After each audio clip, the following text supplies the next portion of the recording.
All right, there were several of you that asked for problem number 4, so we're going to walk through that one. It says to identify domain, points of discontinuity, horizontal asymptote, x-intercepts, y-intercept, and sketch a graph. So this question says y equals x cubed plus x squared minus 2x, all over 2x cubed minus 18x. So as with any of these problems, the first thing we're going to do is factor the numerator and denominator as completely as possible. And in the numerator, I see that I can pull out an x, that'd be x squared plus x minus 2 would be what's left. And in the denominator, I can take out a 2x, which leaves me with x squared minus 9.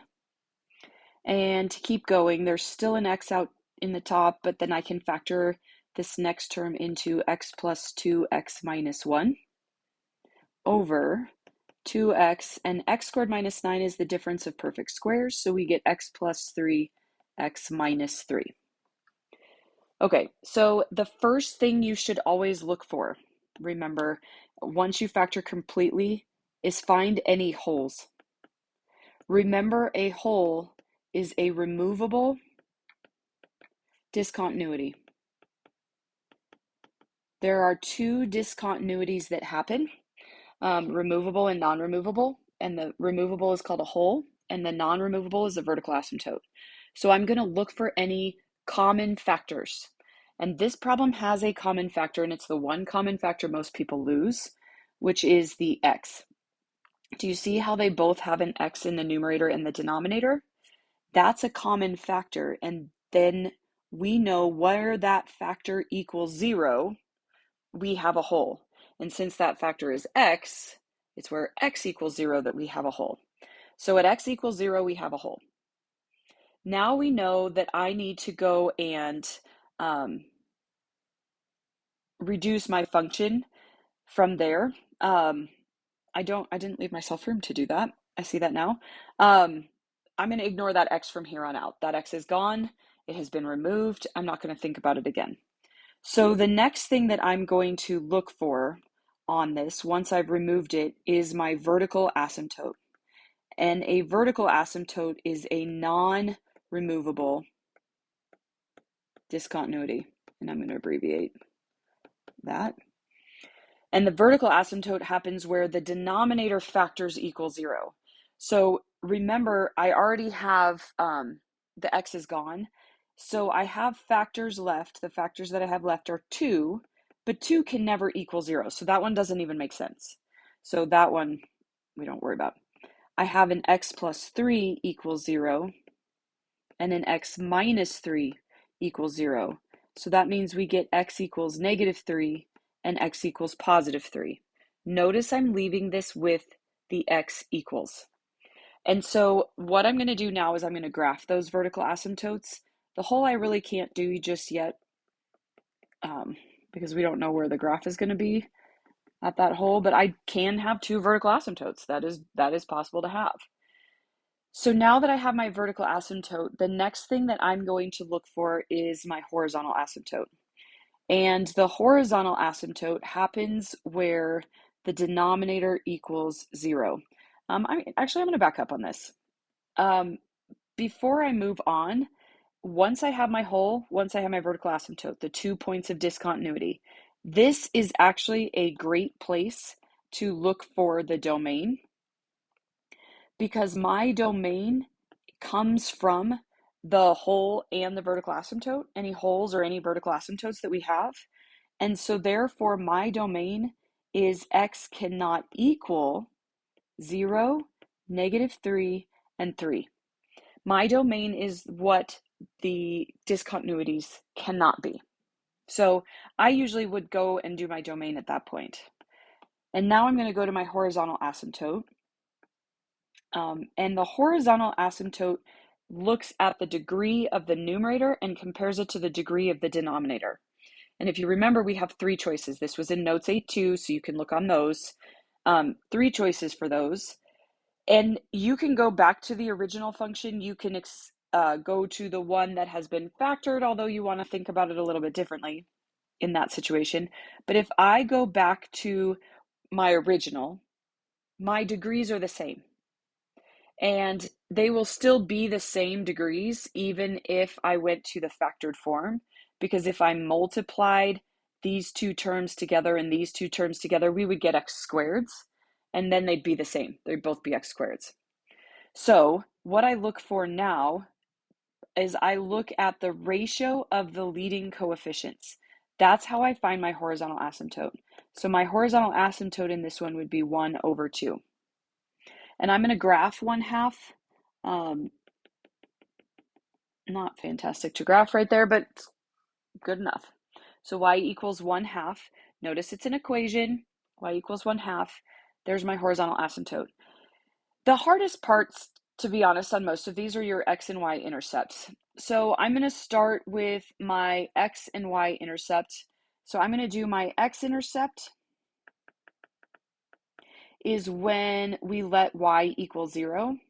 So if I let y be 0, then my equation looks like this. It looks like 0 equals x plus 2, I'm going to use the reduced one, x minus 1 over 2 times x plus 3, x minus 3.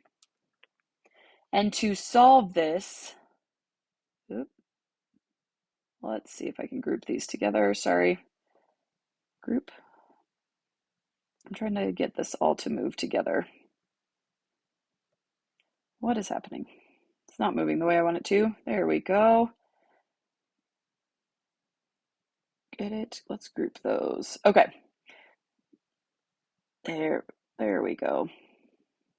I just needed to scroll up just a bit. Okay.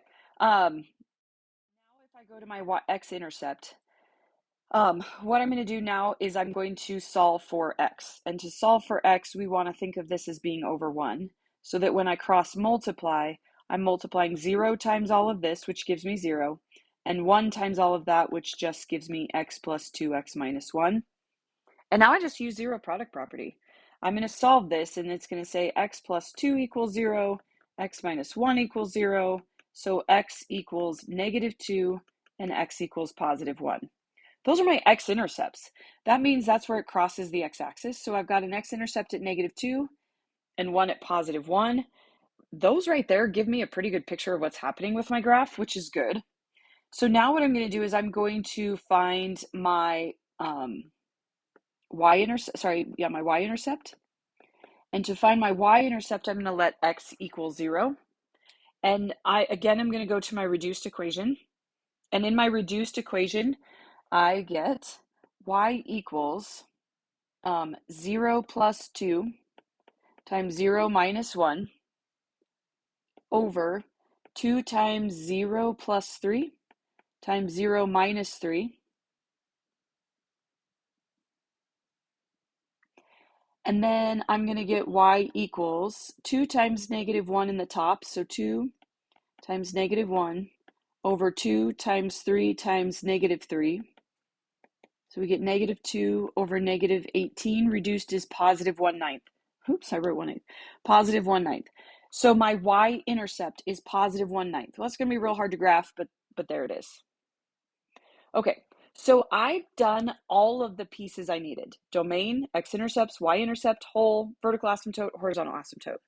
Now I need to sketch a graph of this. And so to sketch a graph of this, there's a couple things I'm going to go back to. One, my hole right here said it was when x equals 0. Also, what is x equals 0 is the y-intercept. So really, this is a hole right here. So I'm going to draw it like an open circle. So I've got a hole right there. So I'm going to erase that orange just a little bit. And when I go to sketch this graph, it has to tend towards my asymptotes. So this is going to do something like this, where it gets closer and closer to those asymptotes for that curve. Because remember, it's not going, asymptotes are kind of like the magnet repelling the other magnet. So I've got that part of my graph. The problem is there's more branches because I've got all these asymptotes. So something's happening in this region somewhere, and something's happening in this region somewhere. And if my x-intercept didn't tell me where it was, my y-intercept didn't tell me where it was, if I don't know where it is, then the next step that I can do and it makes my life a little bit messier because it requires some work, but is just plug in numbers. Like a good old-fashioned t-chart, like a XY plot that we're trying to make. So if I substitute in x equals 4, by choosing x equals 4, it will let me know what's happening on this side of my graph. So I'm going to choose x equals 4 and plug it in, again, to the reduced equation. So we would get y equals 4 plus 2 times 4 minus 1 over 2 times 4 plus 3, 4 minus 3. And we get y equals, and really all I care about is where it is on the graph. I don't actually care about the number exactly because I'm not going to plot it too precisely.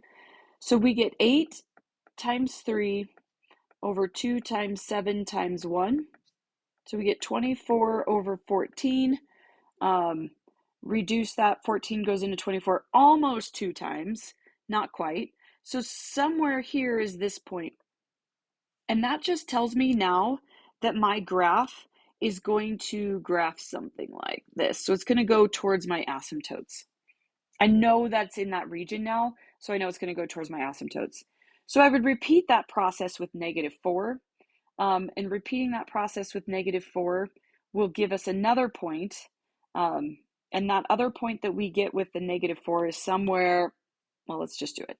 If we plug in, let's plug in -4. So -4 plus 2 times -4 minus 1 over 2 times -4 plus 3, -4 minus 3. And again, I'm choosing -4 because it's as close to the vertical asymptote as I can. It's a nice whole number. I don't have to deal with the decimal. And it will let me know what's happening on this side with the branches. And so we get y equals, that would be positive -2 times -5 over 2 times -1 times -7. And so we get positive 10, sorry, over positive 14. So 10/14 is shy of 1, but is more than a half. So we get a number like right in here, not very far. But that tells me that this graph needs to tend towards these asymptotes as well. So here's what you're going to be graded on for these. We're going to be looking for, do you know where the vertical asymptotes are? Do you know where the holes are? Do you know the domain? Do you know the horizontal asymptotes? Do you know your x and y intercepts? Do you have a rough sketch of the graph? Can you do that? And if so, there's problem number 4.